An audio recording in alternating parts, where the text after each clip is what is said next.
के साथ मजाक ही है।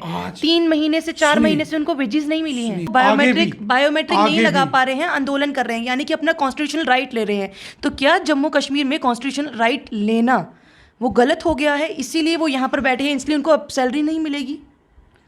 हर संभव प्रयास करेंगे कि ये पॉलिसी जो है वो वापस ली जाए। उनकी बायोमेट्रिक अटेंडेंस, उनकी ऑनलाइन रजिस्ट्रेशन, और आज अगर 10,000 रुपया ऑनरेरियम 250 और 500 से 10,000 पहुंचा है, ये रविंद्र रैना की मेहनत है, ये इस एडवोकेट की मेहनत है, पार्टी का विचार होता है। रविंद्र रैना जी अब गांधी जी की विचारधारा पे चलेंगे, सड़कों पर नहीं उतरेंगे, यहीं से प्रोटेस्ट करेंगे, भारतीय जनता पार्टी भी शायद।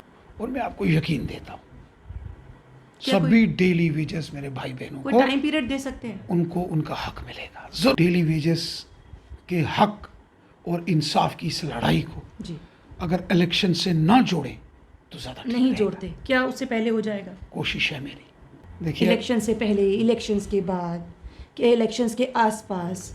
देखिए, आपने कहा पॉलिटिशियन है, इलेक्शंस के आसपास, इलेक्शन से पहले, इलेक्शंस के बाद। आप डेली वेजेस के हक और इंसाफ की इस लड़ाई को जी अगर इलेक्शन से ना जोड़ें तो ज़्यादा नहीं।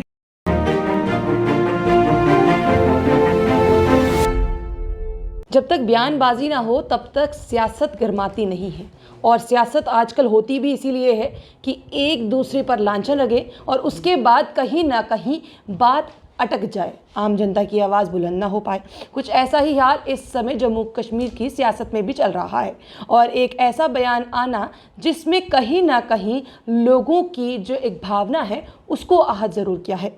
ये बयान किसी और का नहीं बल्कि फारूक अब्दुल्ला जी का आया था। सबसे बड़ी बात यह है, अब इस पर रविंद्र रैना जी क्या सोचते हैं, अब आज उनसे बातचीत करने की कोशिश करते हैं, पर इसके साथ साथ उन सभी क्वेश्चंस के जवाब लेंगे जो लगातार लोग कह रहे थे कि मैडम एक बार जाकर उनसे बात जरूर कर लीजिएगा। चलिए बातचीत करते हैं। पहले तो आपका बहुत बहुत स्वागत है।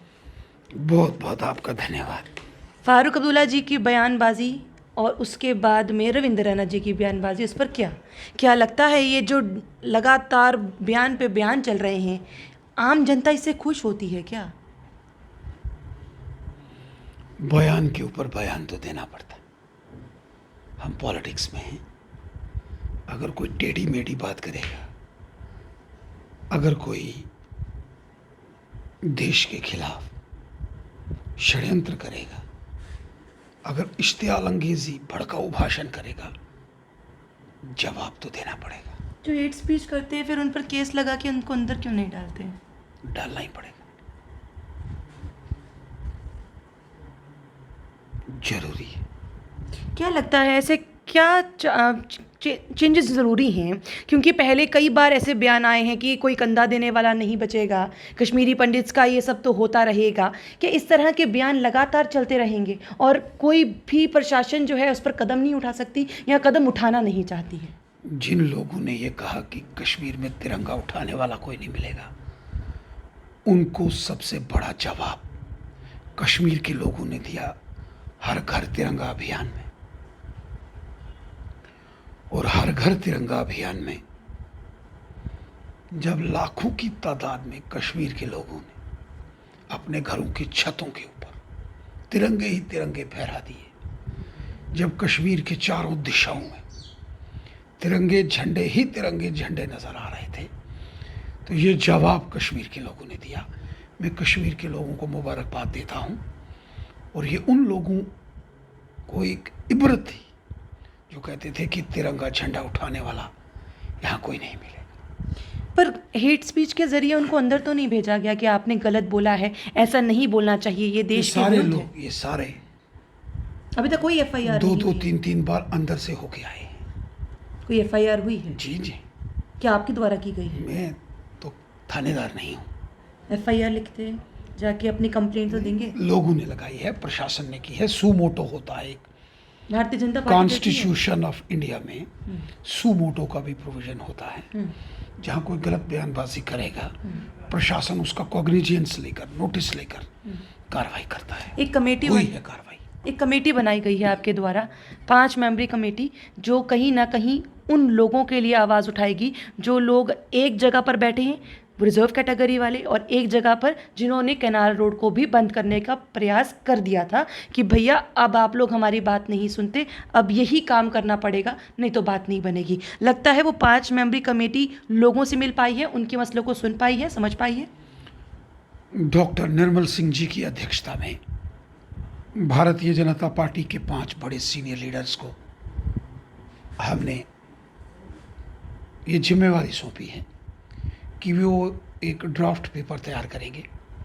वो कश्मीरी पंडित हमारे भाई बहनें जो पीएम पैकेज के तहत लगे हैं, ये नॉन पीएम पैकेज के भी हैं, और इसके साथ जो Jammu based all reserve categories employees Kashmir division में पोस्टेड है।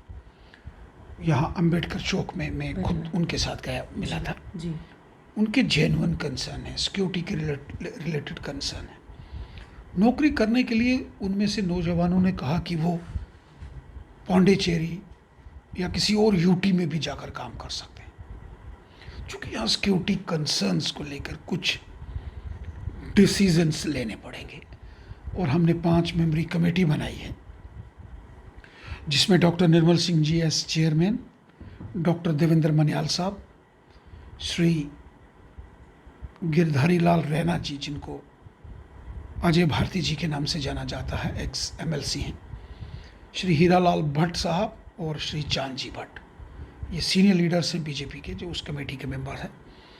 ये तीनों sections, all reserve categories Jammu based employees, PM package employees, non PM package employees, उन सब से बात करेंगे, प्रशासन से बात करेंगे, गवर्नर साहब से बात करेंगे, और इसका वे और इसका कोई ना कोई सलूशन निकालने की कोशिश हम करेंगे। एक डेथ हुई जिसके बाद कहीं ना कहीं माहौल जो है वो बिगड़ गया, चाहे जम्मू का भी चाहे कश्मीर का भी। कश्मीरी पंडित भाई की हमारी डेथ हुई, उसके बाद हम लोग जगती गए थे।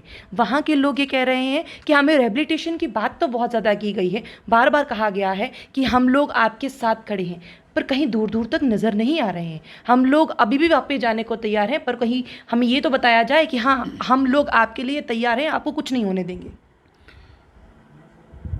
कश्मीरी पंडित समाज के लोगों को, जो हमारे भाई बहन, उनको जब भी कश्मीर के अंदर वो जाएंगे, जब भी उनकी कश्मीर वापसी होगी, रिहेबिलिटेशन जिसका जिक्र आपने किया जी, वो इज्जत के साथ होगी, साथ सम्मान होगी। ज़बरदस्ती से रिहेबिलिटेशन नहीं हो सकती है। कश्मीरी पंडित एक मुश्किल तरीन हालात में कश्मीर छोड़ने को मजबूर किए गए थे जी। बंदूक की नोक पर, बम, बंदूक, पिस्तौल, गोलियां, अपनी मर्जी से नहीं आए थे। वहाँ बड़े बड़े मैसेकर्स हुए थे। पंडित प्रेमनाथ जी भट्ट, टीकालाल जी टिपलू, सरला भट्ट जैसे गिरजा कौल, जो वहाँ दूरदर्शन के डायरेक्टर साहब, लसा कौल साहब, ऐसे बड़े लोगों का जब कत्ल किया गया, तांडव किया गया, उससे कश्मीरी पंडितों को मजबूरन अपने घर छोड़ने। वो तांडव तो आज भी हो रहा है। आज वो तांडव नहीं, एक ज़माना था 90 का दशक, जब खुलेआम आतंकवादियों का, अलगाववादियों का तांडव होता था। आज वो ज़माना नहीं है।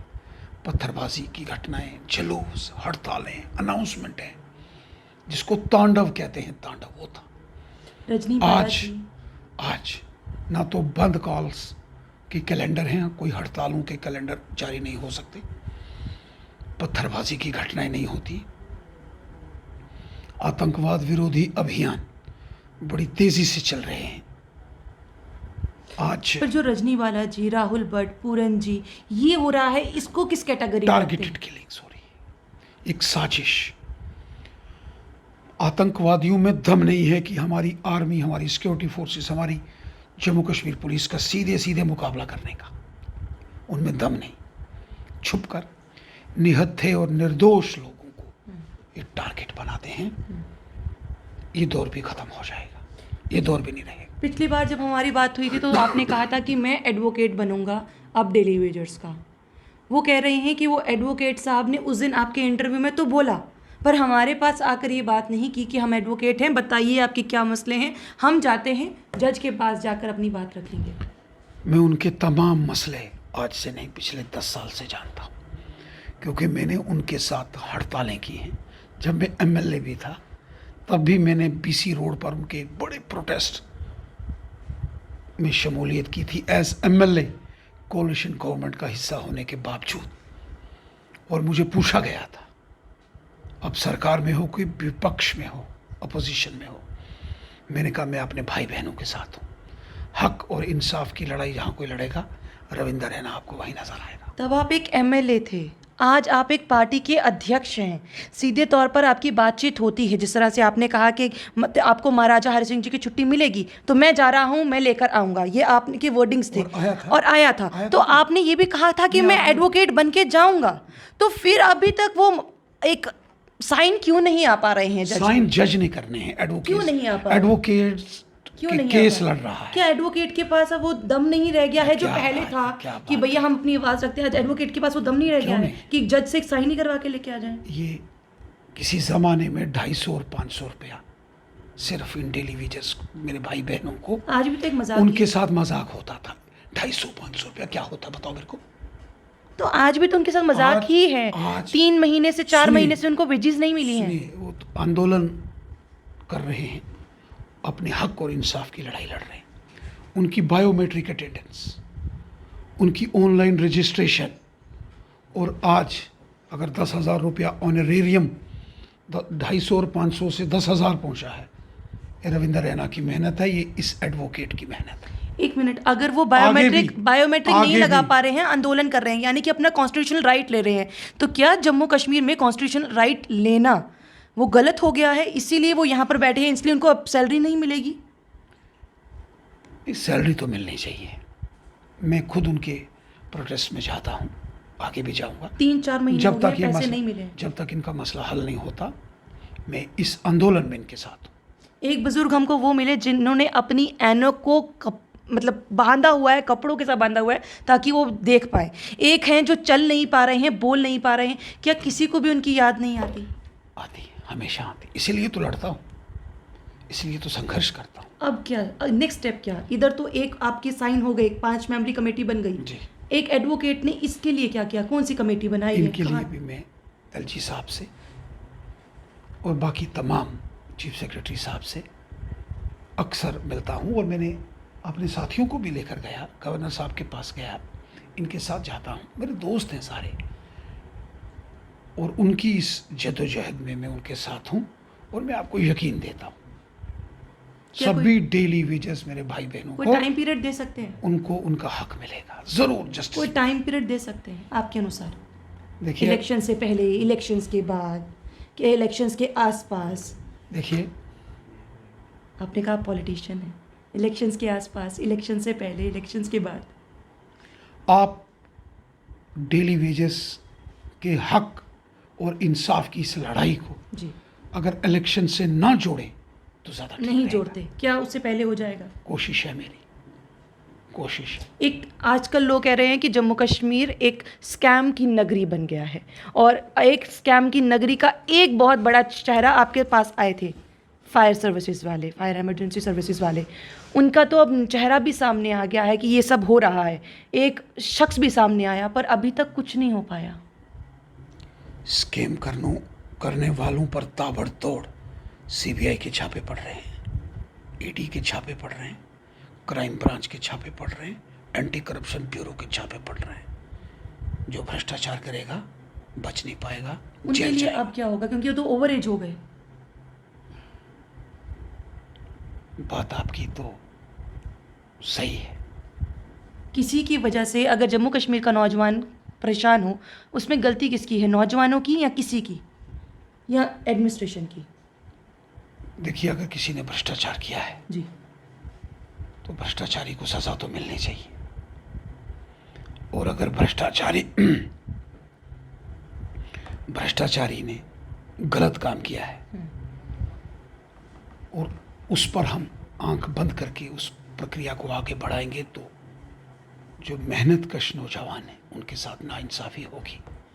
इसलिए न्याय कानून ये कहता है कि भ्रष्टाचारी पर प्रहार होना चाहिए, और वो एलजी प्रशासन कर रहा है। जेके पीएसआई के स्कैम में जो शख्स सामने आया था डॉक्टर कर्नैल, वही बीएसएफ सीएसएफ को भी लीड कर रहा था।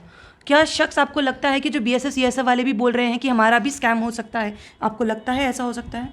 नहीं, मुझे नहीं लगता। बीएसएफ और सीआईएसएफ की जो रिक्रूटमेंट हुई थी वो ऑनलाइन है, उसमें इस पर वो स्वयं जो है वो होम डिपार्टमेंट ने ली थी, उसमें इस प्रकार का कोई झंझट नहीं। आखिरी में चलते चलते आपने कहा था कि मैं एमएलए रहा तब मैंने एक बिल भी लाया था, शराब नहीं आने दूंगा। पिछली बार जब हमारी बातचीत हुई आपने कहा कि मैं इस पर संज्ञान लूँगा, मैं बातचीत करूँगा। अभी तक आपको लगा नहीं कि कोई बात होनी चाहिए? ये जो ऑर्डर निकला है डिपार्टमेंटल स्टोर पर, ख़त्म होना चाहिए ये ऑर्डर? लोग खुश नहीं हैं, लोग पसंद नहीं कर रहे हैं। यकीनन ख़त्म होना चाहिए।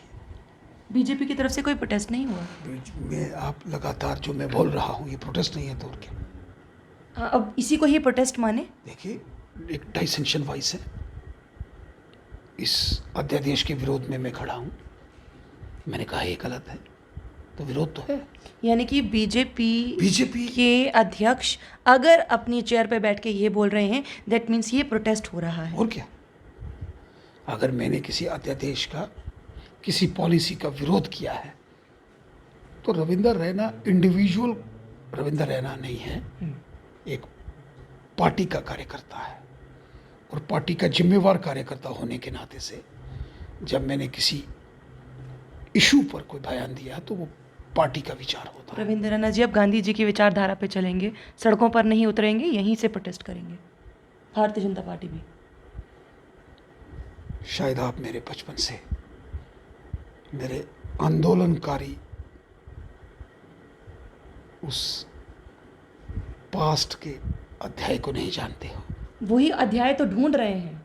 आपने कहा कि हम यहाँ बोल रहे हैं, यही विरोध प्रदर्शन है। विरोध वही होता है, पुतले जलाना भी विरोध होता है, बंदकाल भी विरोध होना है, और किसी पॉलिसी के विरोध में मुखर होकर बुलंद आवाज में उसका विरोध करना, ये भी तो विरोध है। और हर संभव प्रयास करेंगे कि ये पॉलिसी जो है वो वापस ली जाए। मैं तो पूरे जम्मू कश्मीर में नशाबंदी, नशे पर प्रतिबंध लगे, हर प्रकार की शराब हो या ये क्या चिट्टा और हीरोइन, चर्स, गांजा, जो भी जिस प्रकार के भी ये ड्रग्स हैं, ये ड्रग पेडलर्स, इनके खिलाफ सख्त कानून बने, सख्त कानून। ये जो नशे का धंधा करते हैं ये देश के, कौम के नौजवानों के दुश्मन होते हैं। नशा किसी भी प्रकार का हो, नौजवान पीढ़ी को बर्बाद कर देता है। हम अपनी नौजवान पीढ़ी को बर्बाद नहीं होने देंगे। बिल्कुल, बहुत बहुत शुक्रिया हमारे साथ जुड़ने के लिए। तो कहीं ना कहीं वो लोग जो ये कह रहे थे कि हमारे एडवोकेट साहब ने कुछ बोला नहीं, तो एडवोकेट साहब ने ये बोल दिया है कि इलेक्शन से पहले पहले उनका मसला सॉल्व हो सकता है, यानी कि मैं बात डेली वेजर्स की कर रही हूँ। वहीं बीएसएफ सीएसएफ वाले ये कह रहे थे, पिछली बार जब उनसे इंटरव्यू हुआ तो उन्होंने ये कहा कि हमारे स्कैम में भी परेशानियाँ हो सकती हैं, मतलब हमारे जो पेपर हुआ उसमें भी स्कैम हो सकता है। तो कहीं ना कहीं ये क्लियर हुआ है कि वो ऐसा पॉसिबल ही नहीं है। वहीं तीसरी ओर जो लोग लगातार ये आवाज़ उठा रहे थे कि हमारे स्कैम के बारे में क्या बात हुई, यानी कि फायर एंड इमरजेंसी सर्विसेज, तो उस पर भी उन्होंने कहा है कि संज्ञान लिया जाएगा और जो ओवर एज हुए हैं उन पर भी बातचीत जो है वो की जाएगी। अब ये कितनी जल्दी हो पाएगा, कैसे हो पाएगा, क्या क्या होगा, जब भी हमें जो भी इंफॉर्मेशन मिली आप तक पहुंचाने की पूरी कोशिश करेंगे। तब तक के लिए आप बने रहिए द अनकट रत्ती के साथ। मुझे दीजिए इजाजत, नमस्कार।